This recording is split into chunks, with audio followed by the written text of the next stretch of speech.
Hello guys, this is your friend Dark Fox Sage and we are back with our new fanfic. Which is, what if Naruto found out that Shizune is her fiance when they were finding Tsunade? Part 2. And if you enjoy this fanfic then please press the like button. And please subscribe to the channel, it motivates me to upload more fanfics like these for you all. Now let's start the fanfic. And there you have it, Tsunade. Jiraiya finished with a heavy sigh. Tsunade did a couple small nods in acknowledgement. Most of what the council had to say didn't interest her at all. They would basically give her everything she wanted while she still lived in Konoha, but that was a given. Nothing was offered to her that she couldn't get for herself if she became the Hokage. No, the only thing that interested her was when Jiraiya began to talk about Naruto. She had heard about Jinchuriki during her travels. She knew that they would be scorned, ridiculed, and basically outcast from society. So the fact that Naruto seemed to be as happy as he was and more or less sane was of some interest to her. But even that was currently nowhere near as interesting as the conversation going on a couple of tables from them. Jiraiya may have been telling her what the council said, but both of them had their attention focused on Naruto and Shizune. Jiraiya remembered that day. For him, he understood where Sarutobi-sensei came from. The Hokage had to sacrifice a few to save the masses. The leader of a village had to look at the big picture. He never did tell this to Tsunade, because he knew she wouldn't listen, and frankly, he wasn't sure if he could have either if he was in her shoes. Tsunade was stunned. Shizune had never even spoke to her about that day. During the retelling, memories of her time with Dan flooded through her brain. The first time they met, their first date, their first kiss, the time she gave him her grandfather's necklace, the time he went on one knee, held out a ring, and promised to love her always. Tsunade faltered. She still missed him. In the dead of night, her thoughts always trailed back to him. And that day. Oh, did she hate that day. Her sensei sent her fiance to his death. He later told her he did it for the village. That was absurd. Dan needed to die to save the village. And the villagers, they cheered so loud when that spy was executed. They were cheering for an event that occurred because of Dan's death. They were cheering for something Dan had to die for. He also died to protect the identity of Minato Namikaze, the genius prodigy that Sensei was grooming to be the Yondaime Hokage. Her fiance died to protect the man who would eventually give her missions. The man who would become her leader. The man who took the title Dan had worked to get his entire life. No, she wouldn't do that. To do anything of the sort would be an insult to Dan's memory, and more importantly, of their relationship. To her, Sarutobi-sensei and the entire village had essentially betrayed her. She couldn't live in Konoha any longer. She had found Shizune waiting for Dan at his house. He had mentioned Shizune to her in passing. The expression Shizune made when she told the little girl that her uncle wasn't coming back this time was something she would never forget. She managed to convince Shizune to follow her, after promising the little girl that she would never leave her. Both of them left Konoha 1 year before the Second War ended, and they hadn't gone back since. While sorting through her memories, Tsunade noticed Naruto walking over to her table. Ero Senin, I'm really tired. Shizune-chan's really tired too. Can we leave now? Jiraiya noticed that Naruto was indeed tired, as he was barely stifling yawns, and his eyes were drooping. Then he looked at Shizune. She looked emotionally spent. Her eyes were puffy from the few tears she couldn't hold back, and her posture could have represented exhaustion on a motivational poster. Deciding that everyone could benefit from some sleep, Jiraiya gathered Naruto and Shizune and hand-signaled Tsunade to follow him to the nearest inn. Sadly enough, Tsunade was more sober than Jiraiya at the moment due to the jutsu that she developed, which she told earlier she had affectionately dubbed, 20 shots of sake can't get me drunk, jutsu. The group of 4 entered the inn. Jiraiya asked for 2 rooms, and the innkeeper summoned 2 keys from what seemed to be thin air. Was he a seal master? The foursome walked to their room silently, each having their own reasons for staying quiet. When they got to the rooms, Jiraiya posed them all a question. I wonder, he began. Who should I room with? Naruto looked a question at Jiraiya, completely confused at what Jiraiya was saying and way too tired to give a damn. Tsunade however noticed where Jiraiya aimed to go with his train of thought. She closed her eyes and began to draw chakra to her fist. Jiraiya promptly answered Naruto. No offense Naruto, but I've been rooming with you for the past month or so. It's getting a little old, right? Naruto nodded, not necessarily in agreement. He just wanted the conversation over and his body parallel to the floor, supported by a bed. Jiraiya continued on, pleased with Naruto's answer. Then that leaves us no choice. Shizune, you room with Naruto. I shall room with Tsunade Hime. Jiraiya was grinning at the sheer brilliance of his plan. It was perfectly rational that a man would want to change roommates after rooming with the same one for over a month. It was also perfectly rational that a man should room with a woman. It was also rational that he would perform research on the body of the earthly goddess, Tsunade, and through his writing, share the results of his research with all the men in the world. With that said, a man's ability to think rationally goes flying out the window after taking over 10 shots of sake. Tsunade let him know how she felt about his proposition through a chakra-powered fist that sent a super pervert 30 feet down the hallway. In the after swing, she caught one of the 2 keys that Jiraiya dropped. All this with her eyes closed. Shizune! Tsunade yelled. Shizune got out of her reverie. Hi, Tsunade-sama. Tsunade opened the door to their room. Get in here. Tsunade entered the room, and Shizune followed. Naruto had dozed off during the exchange, and opened his eyes only after he heard a thud from pretty far away. He saw Jiraiya sprawled on the floor, and didn't see Tsunade or Shizune. Having no idea what the heck just happened, he walked over to Jiraiya. When he got there, Naruto realized Jiraiya had taken a beating. His entire face was bruising rapidly, and his body seemed to be twitching. Naruto however was a little confused after giving Jiraiya's face a second look. Why the heck was Ero Sennin smiling? Hearing a low murmur from Jiraiya, Naruto bent down, and heard, perfection, round and firm, succulent. Naruto had heard enough. He more or less had an idea of what happened. Stupid Ero Sennin probably tried to take a peek at Tsunade-sans, and partly succeed, upon which Tsunade beat the hell out of him. Baka Ero Sennin, muttered Naruto. He took the room key that Jiraiya had managed to hold on to, went into the room, found the bed, collapsed on it, and went to sleep without changing. What a day. It was the dead of night. Shizune had been sleeping for a couple hours, and she would undoubtedly need many more after what happened. Tsunade's thoughts of Dan were much more vivid tonight. Try as she might, she couldn't get him out of her thoughts to think about other things, let alone sleep. She didn't bring any sake from the restaurant, so she couldn't drink herself to sleep tonight as well. When the memory of his proposal came up again, she couldn't stop a few tears from shedding. She was glad that her love for him was this strong after all these years, but that only meant it hurt that much more. There was nothing she could do to have him back in her life. Wait a minute. Her thoughts then went to her meeting with Orochimaru earlier in the day. Flashback. Tsunade and Shizune were walking by a castle when the sun went out.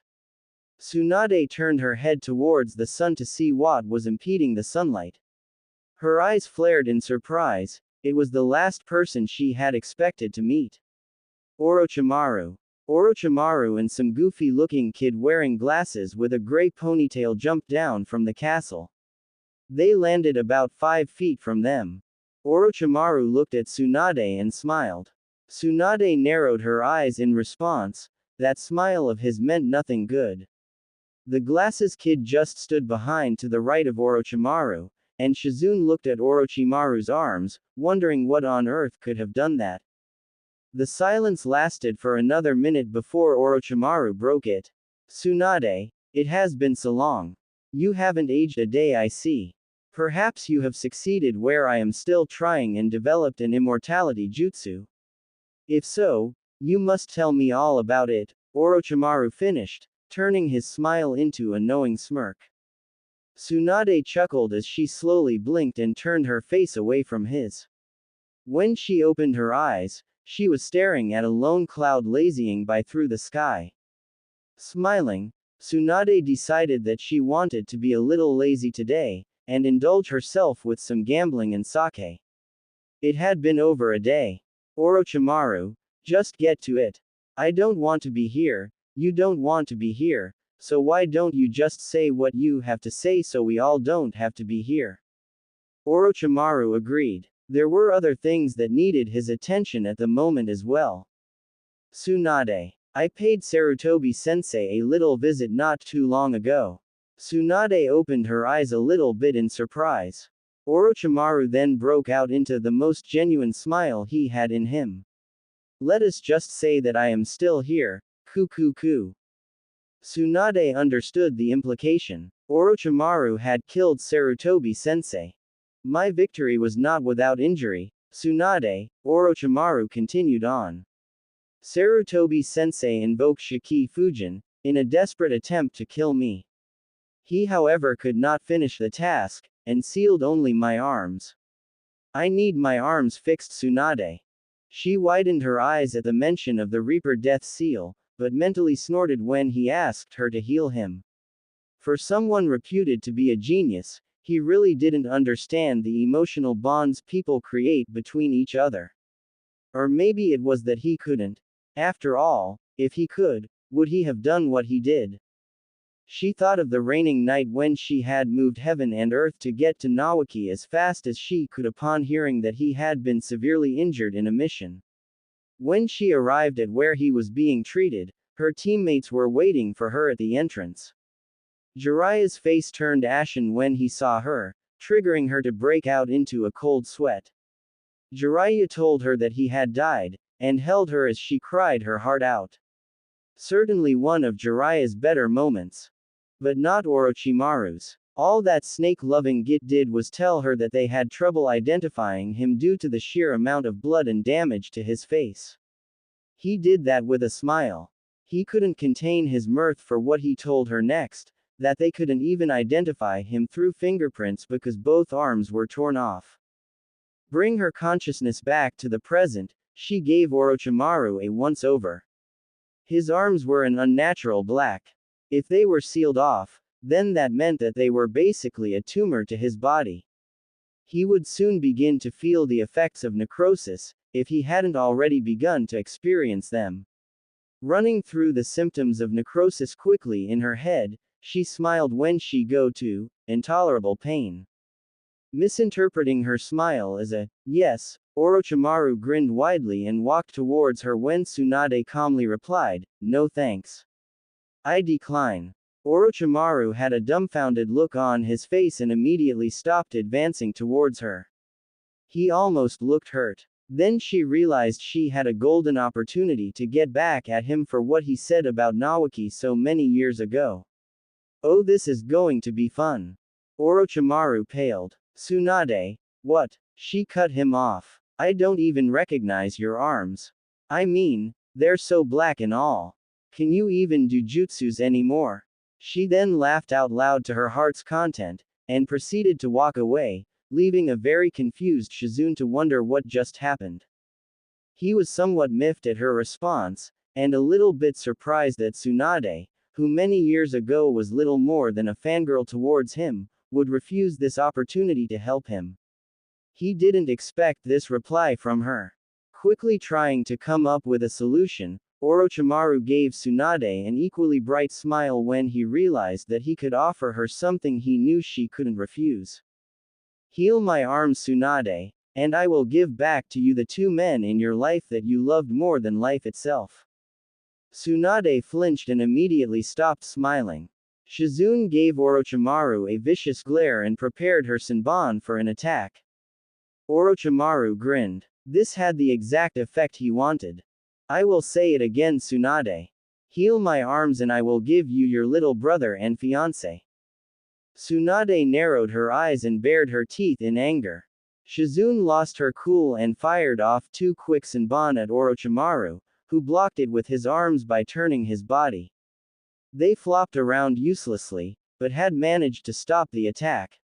Orochimaru grinned. First time these useless arms were of service, I didn't even feel that.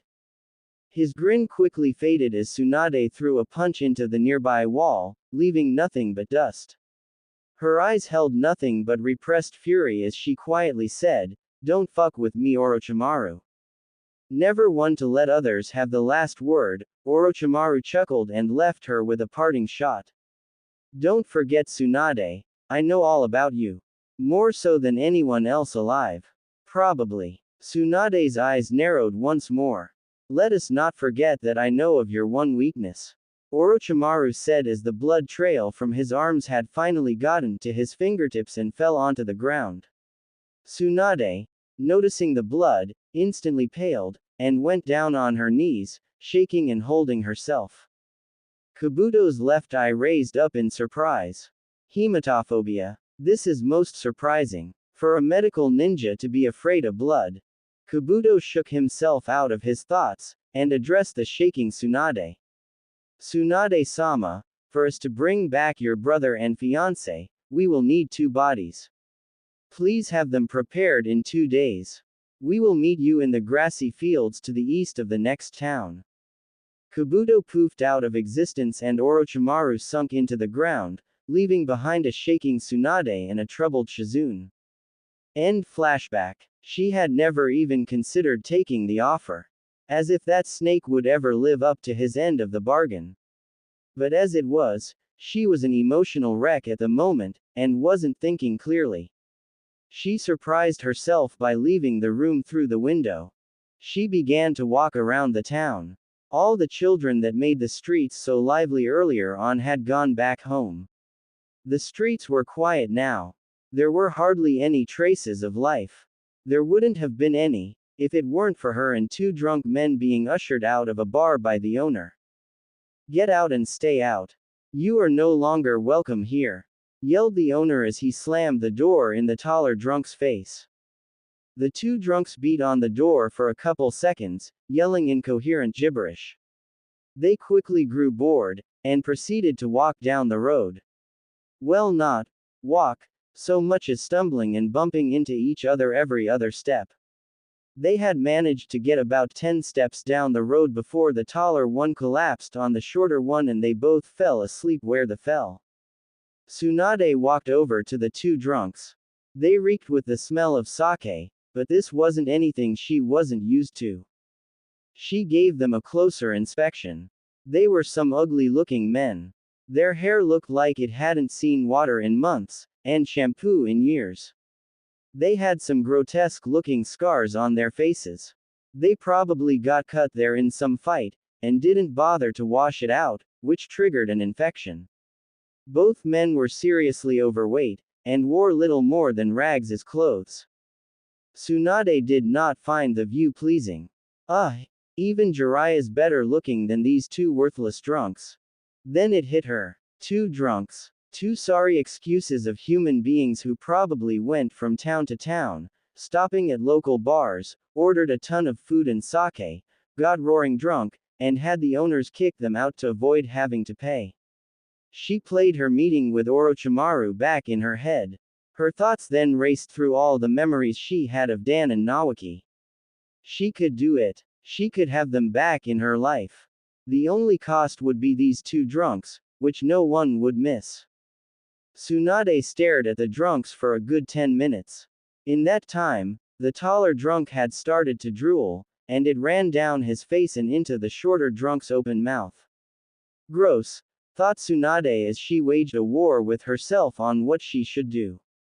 Another 10 minutes later, Tsunade's face suddenly went blank. The war had been won. She silently drew a kunai, and began to walk toward the 2 drunks. "Tsunade-sama, what are you doing?" said a feminine voice. Tsunade flinched, and looked to her right, in the direction of the inn. There stood a girl wearing a dark kimono and a white undershirt. Shizune. Tsunade quietly put her kunai away. "I was going to break in, and steal some sake. I had trouble falling asleep, and some sake would have done the trick," she replied. The drunks had collapsed in front of a bar of all places. Oh well. It made for a perfectly plausible story. Shizune nodded, which Tsunade noticed. Even in the dark, her eyesight was superb. "Tsunade-sama, you know breaking into a bar is illegal," she began. "If you wanted some sake, you know that I have an emergency stash of sake for dire situations." Tsunade was genuinely confused. "But I thought I went through that stash the second day we left grass country." Shizune smiled. This time, Tsunade did not notice. "Oh, that's not the emergency stash. That's the, I know you didn't pack enough sake and you're going to cry about it later, stash. The real emergency stash is something you are ignorant of, so that it is used in truly desperate times," she finished as her smile turned into a grin. Tsunade took a deep breath and lowered her shoulders in relief. How like Shizune, to prepare so well. She knows me better than anyone. Okay, I won't break into the bar," Tsunade said. Shizune nodded, and proceeded to head back to the inn. She stopped when she realized that Tsunade wasn't following her. Turning around, it looked like Tsunade was checking the drunks to make sure they wouldn't die of alcohol poisoning in the night. Shizune waited for Tsunade to finish, but Tsunade said, "Shizune, you head back first to the inn. I'll be there shortly. I promise," she added as an afterthought. Shizune stood still for a couple of seconds, before slowly making her way to the inn.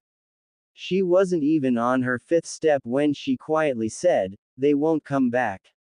Whatever he does, it won't be them." She then began to walk back to the inn without looking back. Tsunade closed her eyes. She had just finished her ethanol cleansing jutsu on the shorter drunk, so the two idiots should be perfectly normal by daylight. Whether they'd be happy about that, who knows? She got up and tried to go back to the inn. She tried, in the sense that she got up and faced the inn, but she did not take a single step towards it.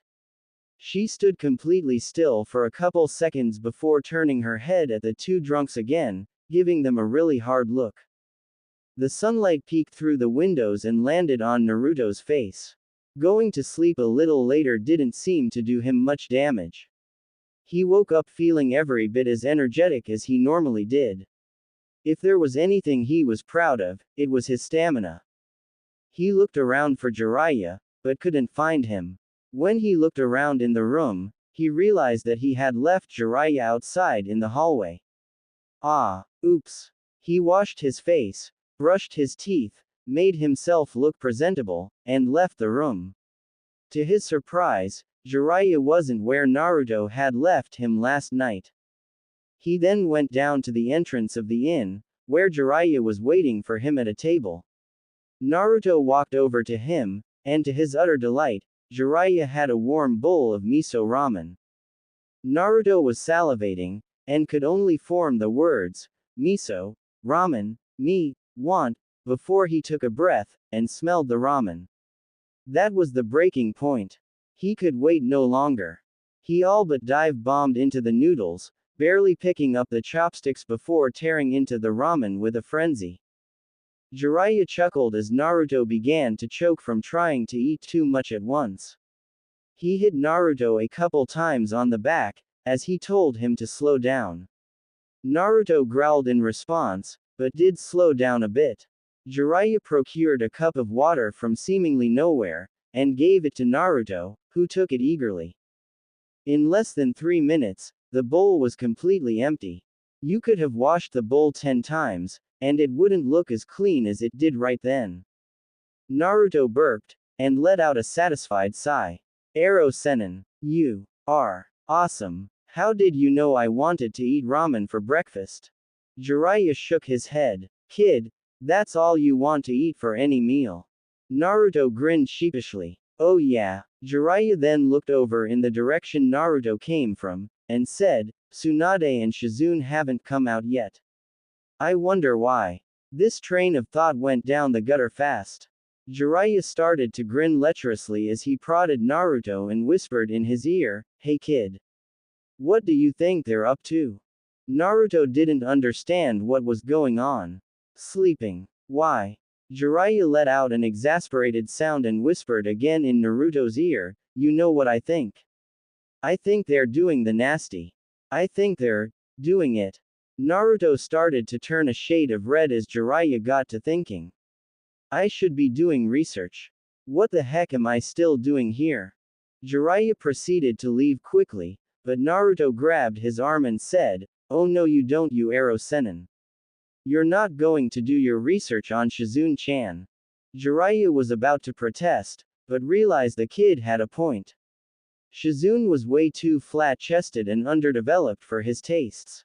Tsunade walking down the forbidden path would only be glorious and deserving of him to perform research on if her partner was as equally well endowed as she was.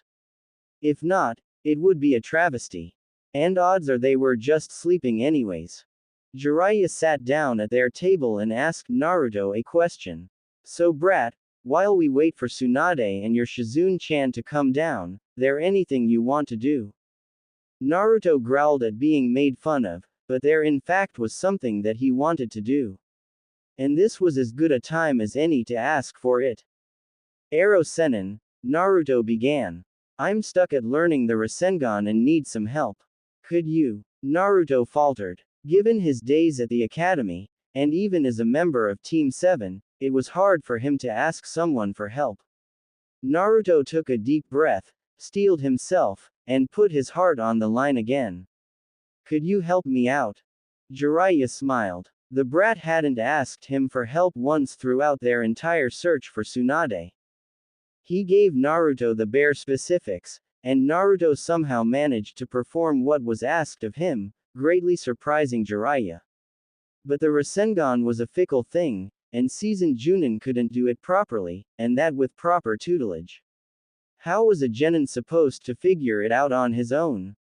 Then he realized that Naruto had taken a big step in asking him for help, and further realized that Naruto had trusted him enough to ask. Thanks kid, I won't let you down. Jiraiya stood up with a yawn, clearly bored with it all. Yeah, sure brat, it's not like I have anything to do anyways.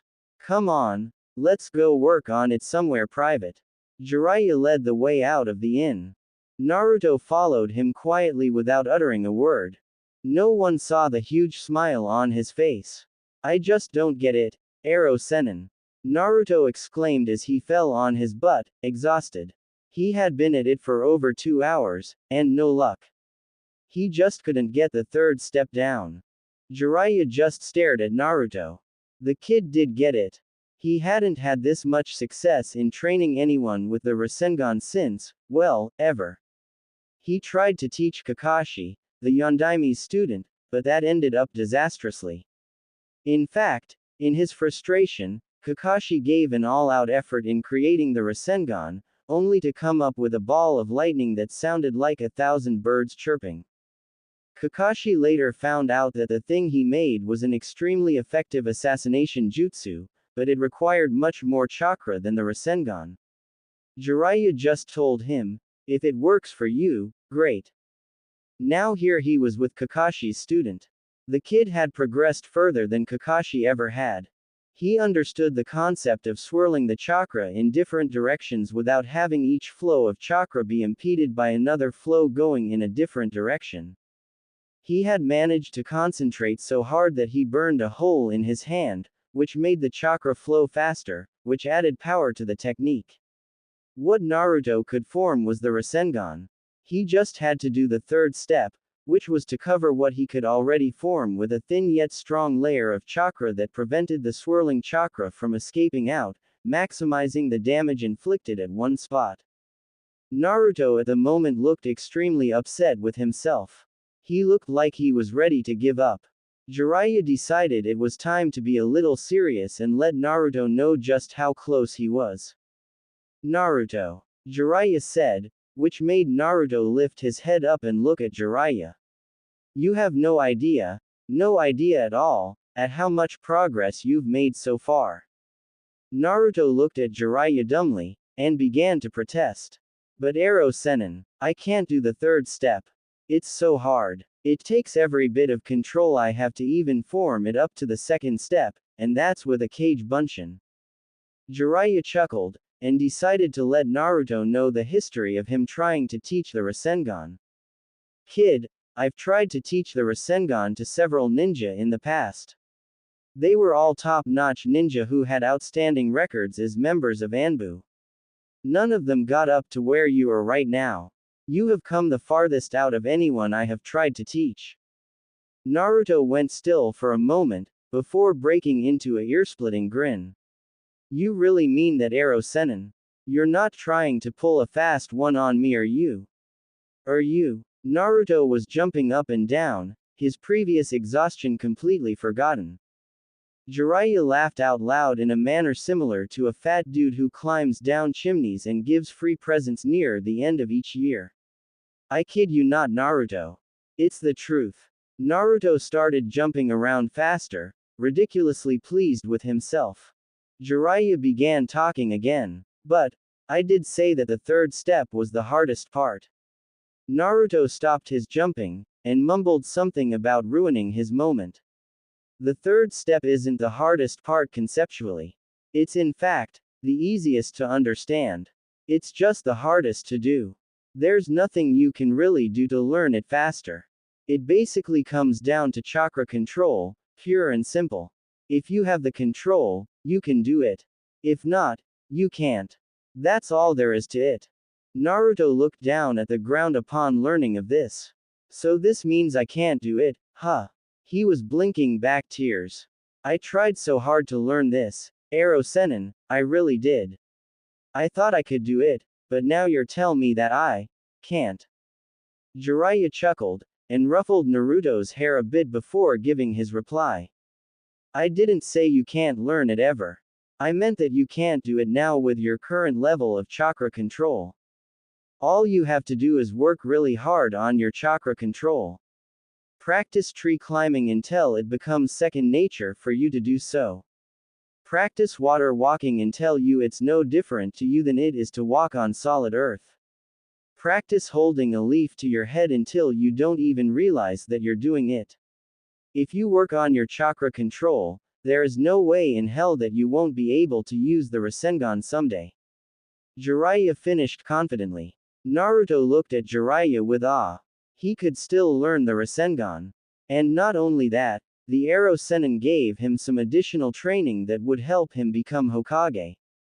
In a couple sentences, Naruto's respect for the Toad Sage had rose several notches. Jiraiya laughed wholehearted at Naruto's expression. Yeah, I only teach the best you know. Naruto grinned. I think Tsunade and Shizune are definitely up by now. Heck, it's almost lunchtime. Knowing her, she's at that restaurant again on her 30th shot of sake. Let's just go there first. I'll bet you she's there. Naruto chuckled and shook his head. 30 shots by lunch. Holy crap. Sure enough, Tsunade and Shizune had woken up, and were currently eating lunch when Jiraiya and Naruto had entered the restaurant. Shizune, upon noticing Naruto, gave him a warm smile and waved for him to hurry up. Naruto hesitated just for a second before breaking out his trademark smile and hurrying over to her. It looks like she's okay. Jiraiya chuckled. Young love, how sweet it is. He briefly wondered if, in a couple years, he would be performing his research on the two of them. He then looked at the two. One was a hyperactive midget and the other was a reserved older woman. Nah. Naruto took a seat opposite of Shizune. Naruto-kun, I ordered 2 plates of tonkatsu for you.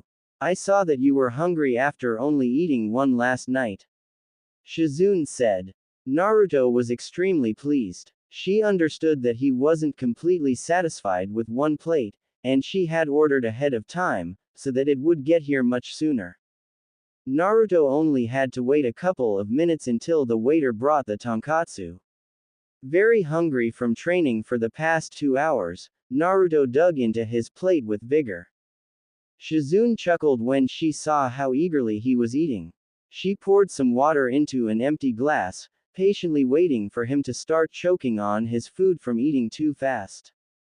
On cue, Naruto began to cough, and she gave him the cup of water, for which he was extremely grateful. Ah, phew, I coulda died there. Thanks Shizune-chan, Naruto said before he renewed his attack on his plate. Shizune had already finished her meal and was quietly sipping on a cup of tea while amusing herself by watching Naruto eat. Tsunade and Jiraiya were quietly chatting about some of the finer details about what they talked about last night. Once that was done, she asked where the hell he was this morning. Jiraiya, Tsunade began. Shizune and I waited over an hour for you two to show up. We thought you were still sleeping. I got sick of waiting and opened the door to your room to find you guys not there. I figured that you guys came down here to get something to eat, but you weren't here either. I was going to go to another restaurant when they brought this really expensive looking sake bottle, and well, you know me, she finished with a grin.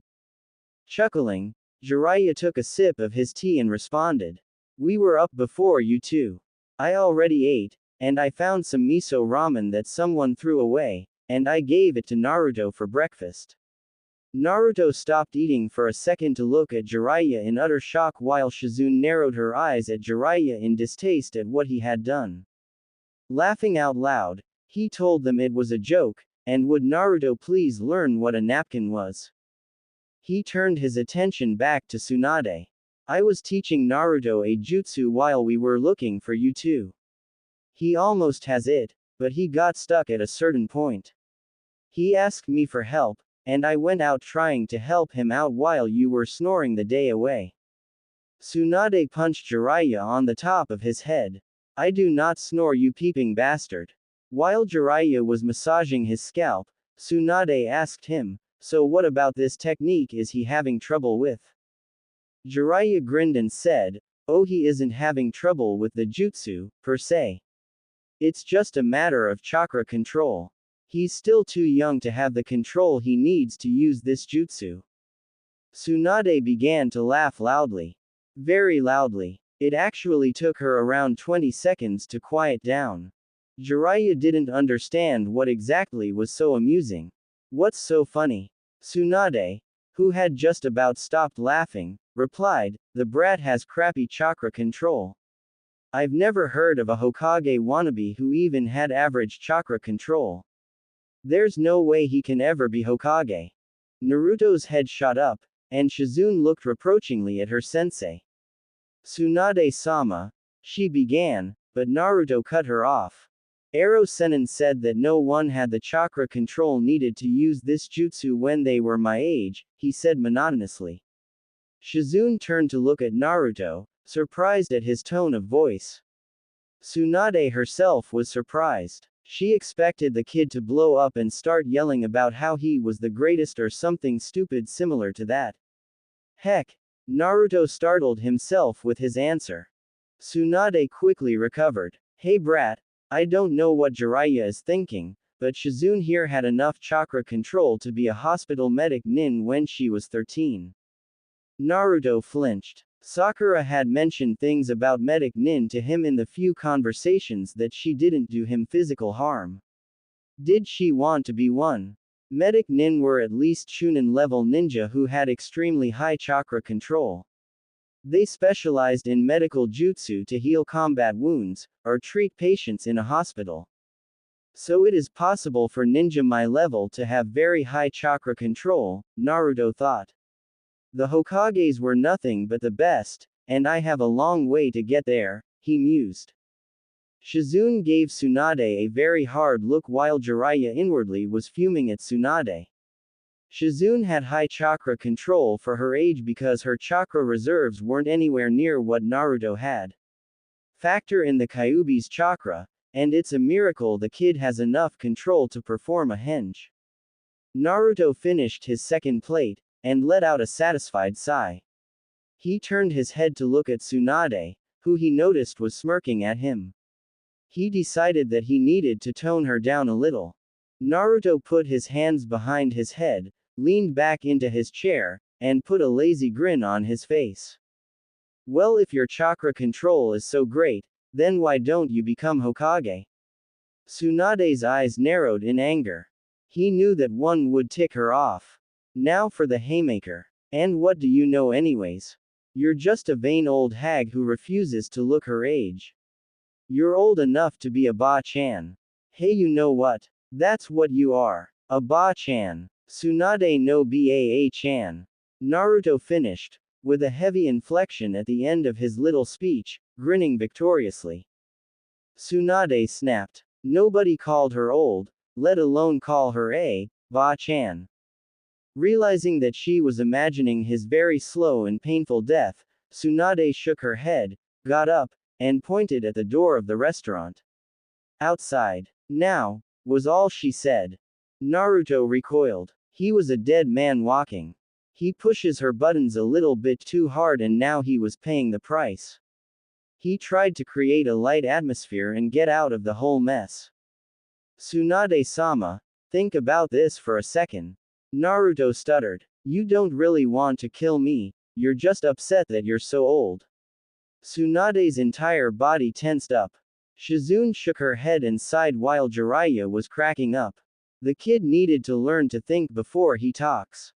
Without saying another word, Tsunade walked over to where Naruto was sitting, picked him up by the cuff of his orange jacket, threw him over her shoulder and walked out into the street. Naruto tried valiantly to break free and run for freedom, but it wasn't going to happen. Tsunade had a death grip on his jacket. Upon exiting the restaurant, Tsunade threw Naruto about 20 feet down the street. It was lunchtime, so the streets were alive with the children once more, and people were going about their business. It held such an air of tranquility that Naruto lost himself for a moment. It probably would have lasted longer had Tsunade not punched a crater into the ground. Tsunade slow rose up and released a bit of her chakra to let Naruto know who was the queen bee around here. All the townspeople ran indoors, grabbing the children and ushering them inside as well. In less than a minute, the alive, thriving town had disappeared. Tsunade looked at Naruto, who was angry that she had turned the street into their battlefield. They could have clearly gone to the fields where Ero Sennin taught him earlier. For disrupting this peaceful village and inciting a needless fear into the villagers, Tsunade was going to pay. Ba-chan, Naruto asked. You could have beat me up outside of the town. Why did you do that? Tsunade was quickly getting tired of the way the little brat was addressing her. I couldn't wait long enough to beat your head in, she replied. Jiraiya and Shizune came out into the street to hear that last statement. Shizune gave one last attempt to save Naruto's well-being. Tsunade-sama, stop acting like a little child. Please stop this. Tsunade answered her by lifting up her left pinky finger and spoke to Naruto. I'm going to only use this finger to beat you down. I'm not going to need anything else. You can try whatever you want. I doubt you'll accomplish much, she finished with a grin. Shizune was getting frustrated. These childish antics of her sensei were quickly growing old. Tsunade-sama, please. Her words got cut off as Naruto let out a scream and charged at Tsunade. Naruto was fuming inside. She'd beat him with her left pinky finger. No one underestimated him and got away with it. He'd show her that not only would she have to use more than just one finger to beat him, she was going to lose if she tried.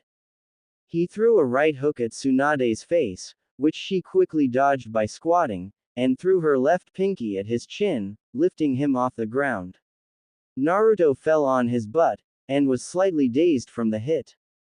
Wasting no time, Tsunade stood over him, and flicked his forehead protector with her left pinky, sending him 30 feet down the street.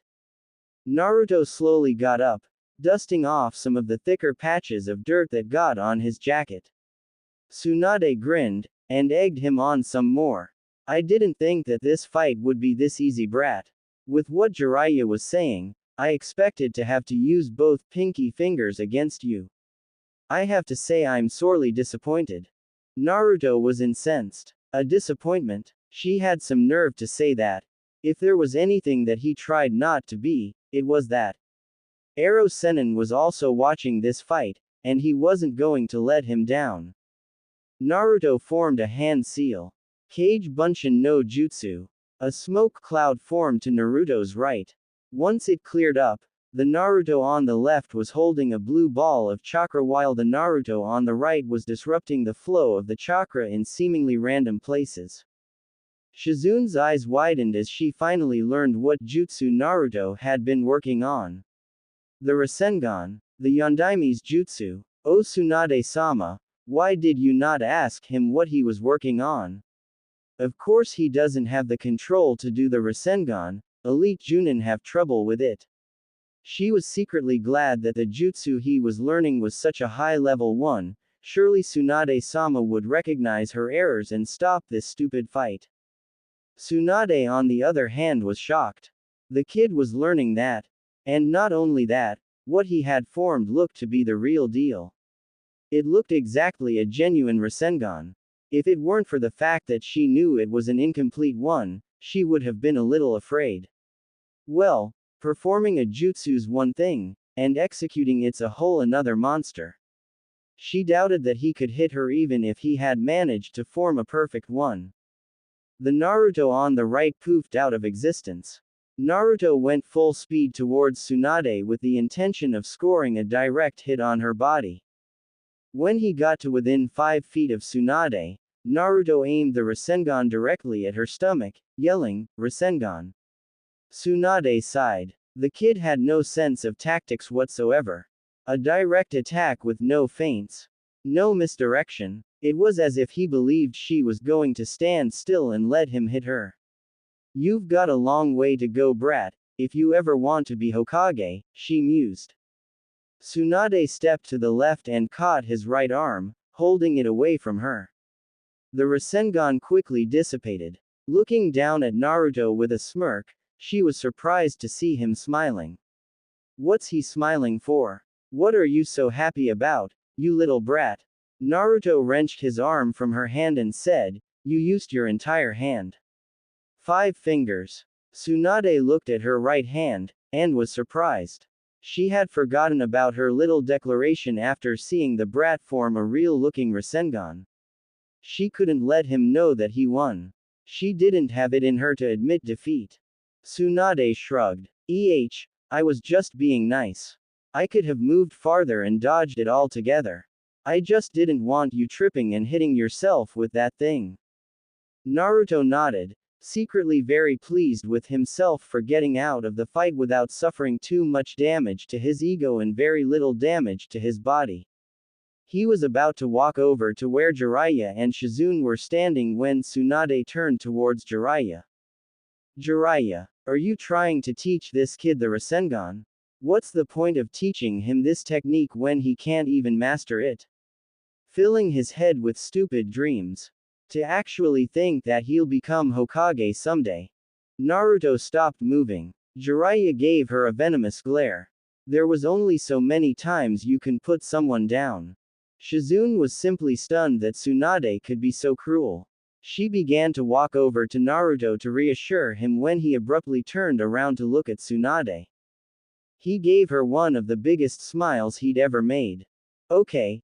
Everyone else in history stunk it up trying to Rasengan. So what? I'm not them. I'm me. Uzumaki Naruto. I won't know I can't do it unless I try. If I end not being able to do it, well, I'll do what Kakashi-sensei did and make my own variation of it. But you're not stopping me from trying. No way. Naruto finished. Tsunade almost smiled. The kid had more confidence than anyone she had ever met. He had scored some serious points with that comeback, and it dawned on her that the brat was slowly growing on her. It was impossible for her to not like anyone who resembled Naoki and Dan to such an extent. What can I do to help him? Oh yay, I'll bet against him. Tsunade grinned. This was so foolproof that it was genius. Okay, brat, you want to make a bet? Tsunade asked. Naruto was a little confused.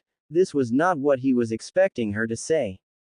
I'll bet that you can't learn the Rasengan in 3 months, she said, holding out 3 fingers.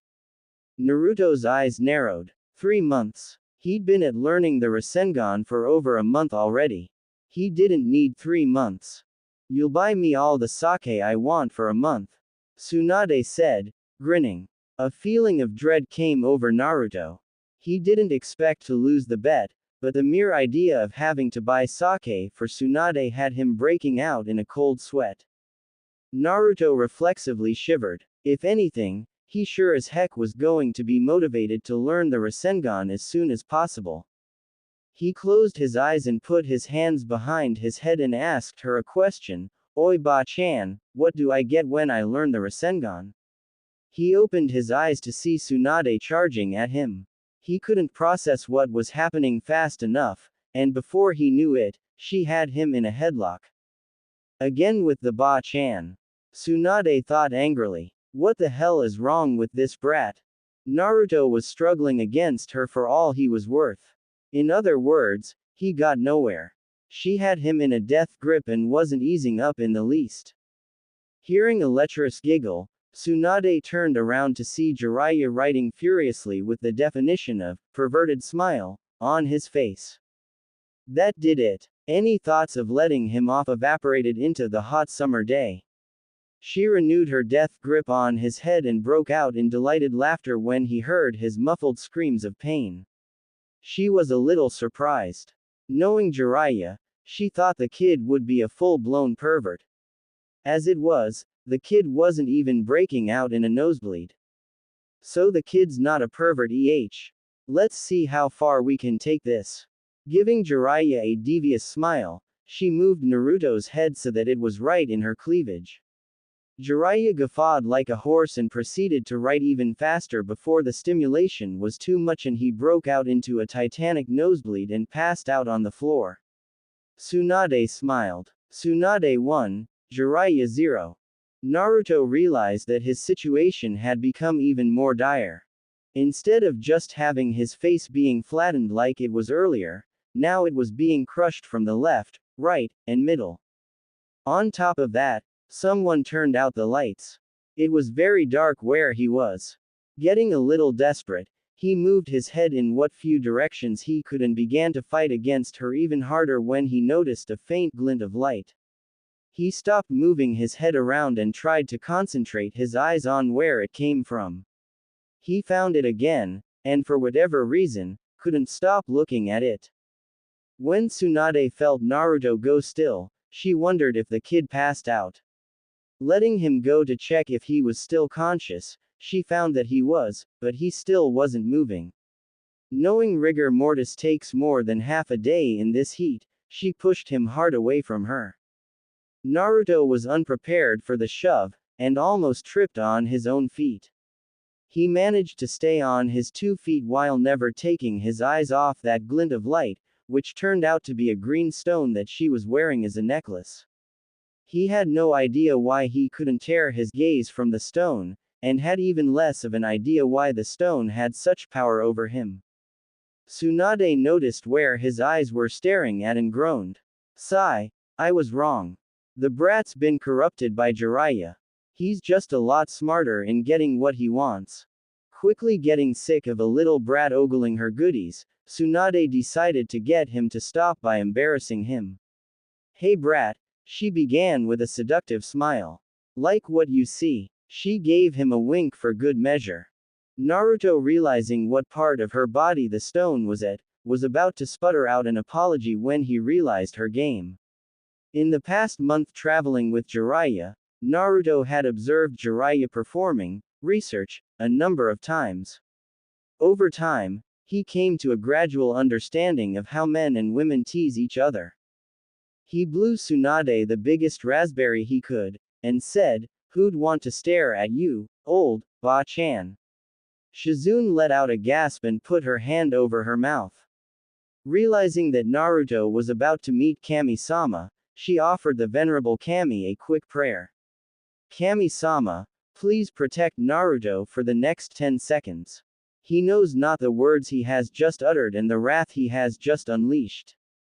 Tsunade's eyes were replaced by two blue pools of chakra, and she was radiating chakra from her body in such large amounts that Naruto briefly wondered if she had pulled a Rock Lee and opened a celestial gate. He didn't have to ponder for long, as Tsunade charged at him silently, her desire to kill him overpowering the immediate area. Naruto felt it, but stood strong. When she was halfway to him, he asked a question out loud. That stone, what is it? Tsunade was brought to a complete stop, her chakra and killing intent gone as soon as it erupted.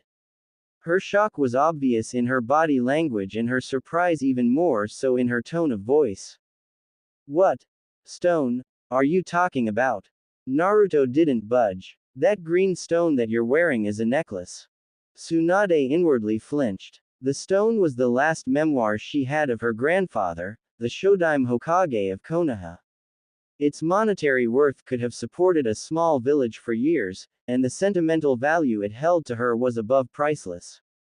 She had gone to great lengths to hide it. The stone seemed perfectly complacent when she was wearing it, but the lure it held to others was great, and the last two people she let have it ended up being referred to as bodies within the year. Tsunade shrugged, and dismissively said, "It's nothing, brat.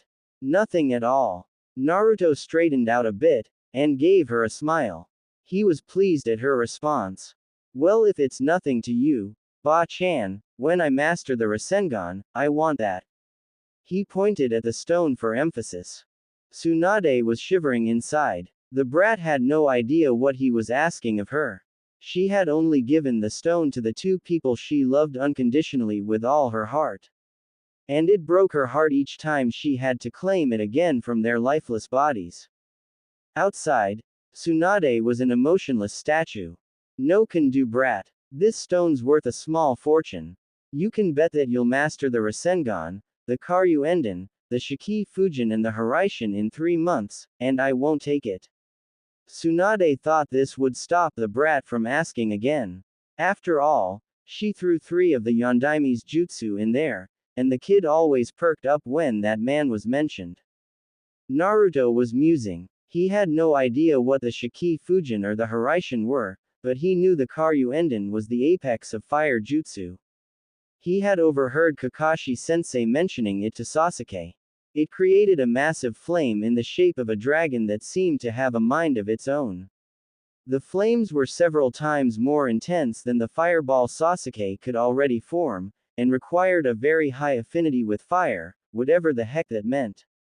In other words, he had no shot of learning the Karyuenden, which meant he couldn't win that stone as a prize. Given the way she mentioned all 4 techniques, he figured that there was nothing he could bet to learn in 3 months and have her accept. Naruto then suddenly perked up. 2 words in that statement were the key. 3 months. What if he offered to learn even just the Rasengan in a much shorter time span? It didn't have to be impossible by any means, he just had to make her think that it was impossible. After all, she thought 3 months was impossible, because she dictated the term to him when she made the bet. Huh, Naruto mused. When did I get so smart? Naruto began his attack to get Tsunade to agree. Oi, Ba-chan. Tsunade shot him a look that promised death by castration. I'll bet that I can learn the Rasengan in 1 week, if you bet that necklace. Also, if you bet it and I lose, I'll buy you twice the sake for twice as long. Tsunade couldn't stop the surprise from showing up on her face. 1 week. Given where he was at the moment, mastering the Rasengan in a week was impossible. You can't just suddenly wake up one day and control chakra. She knew. She tried. Really hard, in fact. It hurt her a lot when she failed. She still winced when she recalled trying to hold 100 leaves to her body while running up and down a tree that she had doused in water. Oh, she also tried to do it blindfolded, being told from Jiraiya that practicing tree climbing while being blindfolded greatly improves your control. What happened that day was that she lost half the leaves before she even got to the tree, and she couldn't sense where the tree was. She ran face first into the tree, ruining her clothes and cutting up her face. In the end, the lesson learned was that chakra control is something gained over a long period of time. Not 1 week. It was impossible for him to master it in a week. It wasn't even her opinion, it was just a fact. With that knowledge in mind, Tsunade agreed to the bet. What she didn't realize was that she was subconsciously throwing her heart out there one last time. Okay, Naruto. If you learn the Rasengan in 1 week, I'll give you my grandfather's necklace. It was her grandfather's. Oh well. Naruto didn't really care at the moment as he jumped for joy. He had convinced Tsunade to bet the necklace. Still, 1 week was a pretty harsh deadline. He looked at Jiraiya and said, I'm going to go practice it. I only have 1 week. That's not a lot of time. Jiraiya had just woken up from his stupor and caught the last bits of the conversation. He didn't know what Tsunade has bet, but he didn't really care. He nodded, and Naruto broke out into a full-blown sprint towards where he had practiced earlier in the day. Jiraiya decided that the kid was probably better off trying to figure out chakra control on his own, and went back into the restaurant. After all, he still had to finish writing what he started. Tsunade saw this, and proceeded to follow Jiraiya. Shizune looked at Naruto quickly disappearing into the fields, and at the two Sannin making their way into the restaurant to get drunk. As Tsunade walked back into the restaurant, the village came back to life. Shizune then wondered what she was going to do. She did know that the last thing she wanted to do was follow Tsunade back into the restaurant. Being with Tsunade does things to you, and getting sick of the smell of sake is one of them. Deciding that she wouldn't be able to tolerate the smell of sake so early in the day, she dropped Taunton off with Tsunade and began running towards Naruto. Looking back to see Shizune running to Naruto, Tsunade chuckled. Help him all you want, Shizune. I'm going to enjoy my sake. Shizune-chan, do you know what I'm doing wrong? Naruto asked, frustrated out of his mind. He'd been at practicing the Rasengan for over an hour, and didn't feel like he had made any progress. Shizune pondered her answer. She knew that he really wasn't doing anything wrong. It was just that his chakra control was woefully inept to hold what he could already form in place. I don't think you're doing anything wrong, Naruto-kun, Shizune began. I just think it's, as Tsunade-sama said, your lack of chakra control. You're having trouble keeping the second step Rasengan you form stay in a perfect sphere. Because of that, any thin layer of chakra you produce to perfect the third step and master the Rasengan is instantly broken. Naruto sighed. The Rasengan truly was an incredibly difficult jutsu.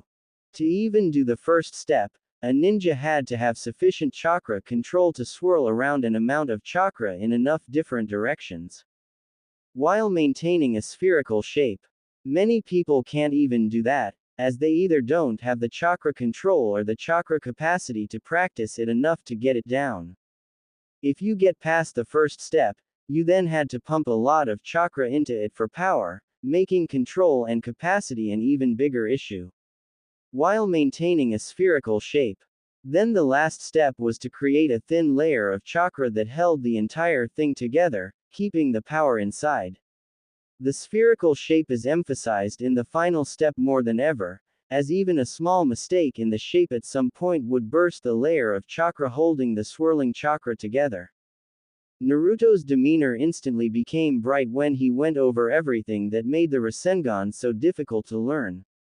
He knew that when he mastered it, he'd have at least Chunin-level chakra control, if not more, and that he'd have a really powerful jutsu in his arsenal. That said, he again reached an impasse in his training, but this time, Ero Sennin wasn't around to help him out. Shizune was though, and from what he remembered, she was a prodigy at chakra control. He figured that she might be able to point something out to him that might help him out. And even if she didn't, he liked talking to her. Shizune-chan, what should I do differently to learn this jutsu? I don't think I'm going to learn it by doing what I did for the past hour for another week. Naruto asked her. Shizune for her part had already been mulling over what Naruto could do for the past 20 minutes, and she had come up with a pretty good solution, if she did say so herself. Naruto-kun, why don't you try to form a smaller Rasengan first? Shizune asked him. Naruto looked a question at her. He had no idea where she was going with this. Shizune smiled at his confusion and began to clarify things for him. See, it's like this Naruto-kun. When you're a baby, do you instantly learn how to run? Naruto shook his head. Of course not. Babies can't run. They can't even walk. They first learn how to crawl. Then walk. Then, oh. Shizune continued on, though she saw the light dawn on his eyes. No, they don't. They first learn how to crawl. Then when they master crawling, they learn how to walk. Once they master how to walk, then they begin to learn how to run. So what I'm suggesting is for you to create a smaller Rasengan first. If you can do that, then gradually put more and more chakra into it, until you can create a normal-sized Rasengan, mastering the jutsu. Shizune finished on a high note. Naruto came to that conclusion before she finished, and he had already tried to create a smaller Rasengan than before. To his horror, he found that this was proving to be even more difficult for him than the normal-sized one. Naruto was quickly becoming frantic. The prospect of wasting all that money on Tsunade's sake was quickly becoming a reality, and he was scared for Gamma-chan's well-being. Shizune-chan, I'm having even more trouble with the smaller one. What's going on? Naruto finished, unable to stand still. Shizune was stumped. The Rasengan ate up quite a bit of chakra. There was no reason for him to have even more trouble with a smaller one than he did with a normal-sized one. When Naruto began nagging at her again, Shizune became a little frustrated herself, and snapped back at Naruto, then try making a really big one and work your way down. It wasn't in a harsh tone, but that was the first time she had ever raised her voice at Naruto. She immediately regretted doing so, and tried to apologize to him, who had turned his back on her. She slowly began to walk over to him, saying, I'm sorry Naruto-kun. I didn't mean to snap back at you.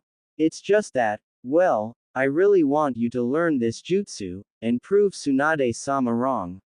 She finished in a determined tone. Naruto's answer was to summon a Kage Bunshin, and create a Rasengan far bigger than what he had been creating before. Shizune was in awe at the sheer amount of chakra Naruto seemed to have. Her awe quickly turned to joy as she noticed that this Rasengan was far more spherical than what he had produced before, and the shape seemed to be much more stable.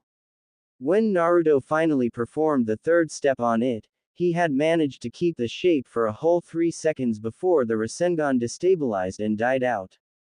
The Kage Bunshin poofed out of existence, leaving an exhausted Naruto panting for breath.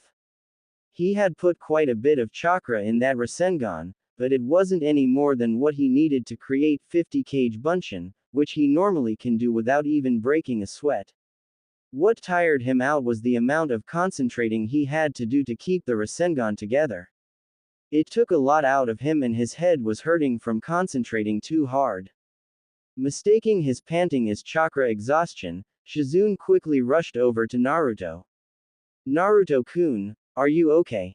Are you feeling chakra exhaustion? She was very concerned for his health, as chakra exhaustion could knock people out for weeks, and made no attempt to keep the worry out of her voice. Naruto turned around to see Shizune's face making a worried look on his behalf. He was touched that she was worrying about him so much. He didn't want her to worry, but to have someone concern themselves with your well-being was truly a pleasant feeling.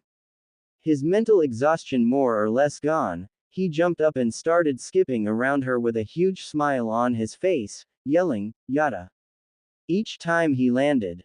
Shizune was startled when he shot up, but quickly relaxed when she saw that it wasn't chakra exhaustion.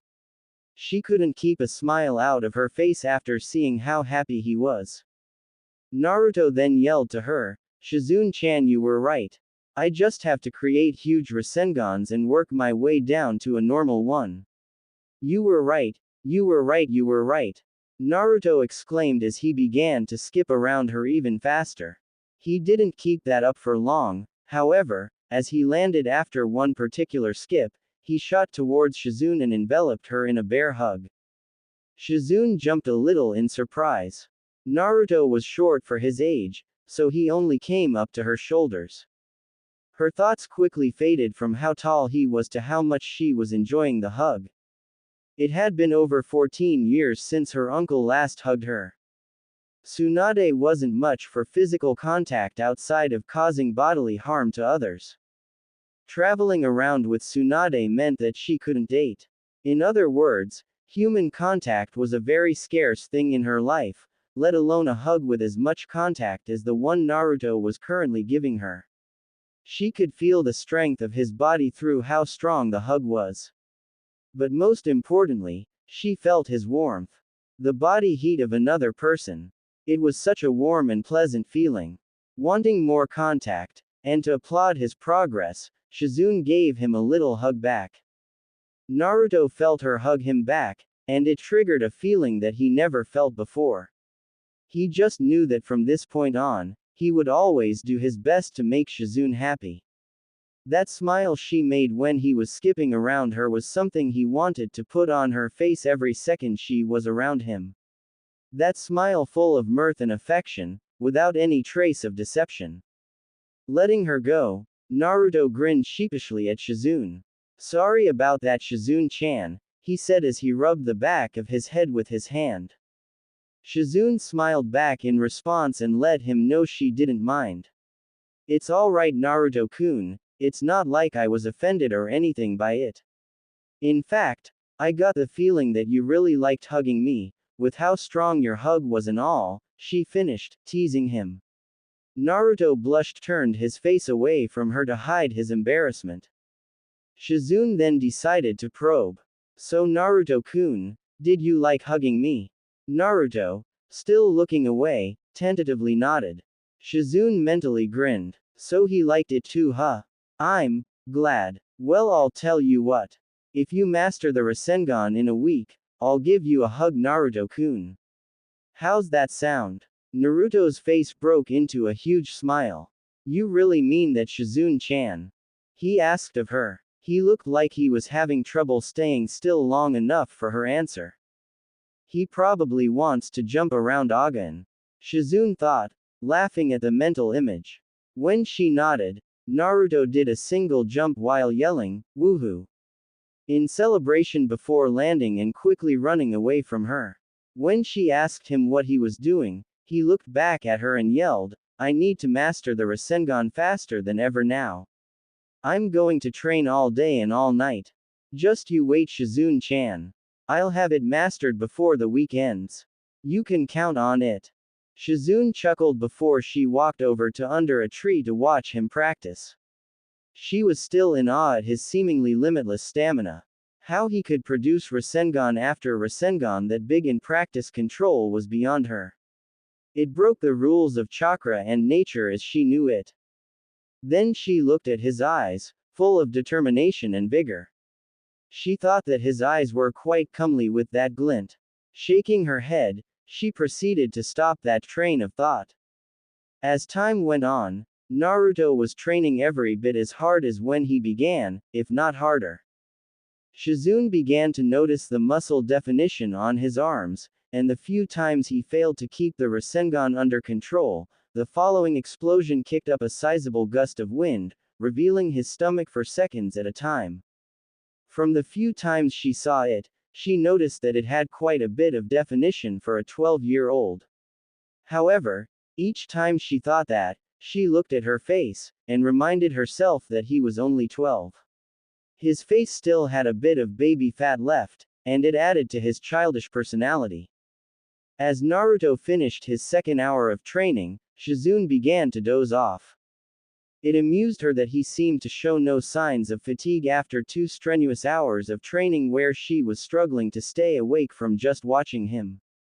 Her eyelids were slowly becoming heavier and heavier, as sleep threatened to overcome her. Before she did give in, she thought of Naruto in a couple years, without the baby fat, and much taller than he is now. The picture of him in her mind was a very attractive young man who had her in a very warm hug. He was taller than she was by a head, now she was the one resting her head on his shoulder during the hug. Her imaginary Naruto had a very toned body, and he somehow instantly lost his shirt during the hug. She broke the hug and stared. And stared. Performing the first lecherous smile of her life, Shizune drifted off into sleep, fantasizing about a future Naruto that would hold her as warmly as she would hold him. Shizune-chan, wake up. Shizune-chan. Shizune groggily woke up. Wiping her eyes with her hands, she opened them to see Naruto's face right in front of her. She jumped back a little in surprise, hitting the tree she slept on with her head. As Shizune yelped in pain and massaged the sore spot on her head, Naruto laughed and sat down next to her. She felt his body heat radiating from him, and noticed a subtle desire to get closer. Seeing no reason not to, she moved to him until his arm was touching hers. To her delight, Naruto didn't flinch, or move away from her. If anything, he relaxed into her arm, giving her a warm feeling inside. When Naruto let out a yawn, she was surprised that he tired himself out. Then she took a look at her surroundings. The sun was setting in the horizon, over a distant mountain that she couldn't remember the name of. She surmised that he trained for roughly 7 to 8 hours straight, which was, for lack of a better word, insane. She was surprised at how much stamina Naruto really seemed to have. Then again, she shouldn't have been surprised. She was beginning to realize that Naruto was a surprising person. He had surprised her with his spontaneous hug, and he surprised her again with how long he trained. Was it for the necklace or the hug, Naruto-kun, she wondered. Suddenly feeling a weight on her shoulder, Shizune turned around to see Naruto's head on it. He had fallen asleep on her shoulder. He's probably exhausted from training so hard for so long, Shizune thought. She looked at Naruto's face. He had his mouth closed in a serene smile, and he was breathing softly. He took off the Hittite at some point during his training, as it was in his hand. It revealed his entire face to her. She loved how his whiskers seemed to wiggle each time he took a breath. She carefully moved her other arm to touch one, upon which he grimaced, made a face, and went back to sleeping normally. She thought that was the cutest thing she ever saw, and found it very difficult to resist the impulse to do it again. Looking at the sun setting in the distance, she realized she had found a moment of peace in her otherwise busy, wandering life. She closed her eyes and took a deep breath, reveling in the moment, and doing her best to fixate it permanently into her memory. After she believed she had done so, she looked at Naruto again, and realized that she too was still quite tired. Making herself comfortable as best she can without bothering Naruto, Shizune put her head on his and began to doze off, the two of them keeping each other warm with their respective body heats. She figured his body heat would keep her warm enough to stay out here for a couple hours before they had to go back to town to rest up for tomorrow. Shizune perked up at that thought. Tomorrow. Tomorrow would be the day Orochimaru asked Tsunade-sama to give her decision on whether she would heal his arms or not. She was worried only for a second though, as she knew Tsunade-sama would refuse Orochimaru's request. And then what? She thought. Would Tsunade-sama go back to Konoha? Probably not. She'd just continue to wander aimlessly throughout the continent, and Jiraiya-sama and Naruto-kun would go back to Konoha. Her heart ached at the latter.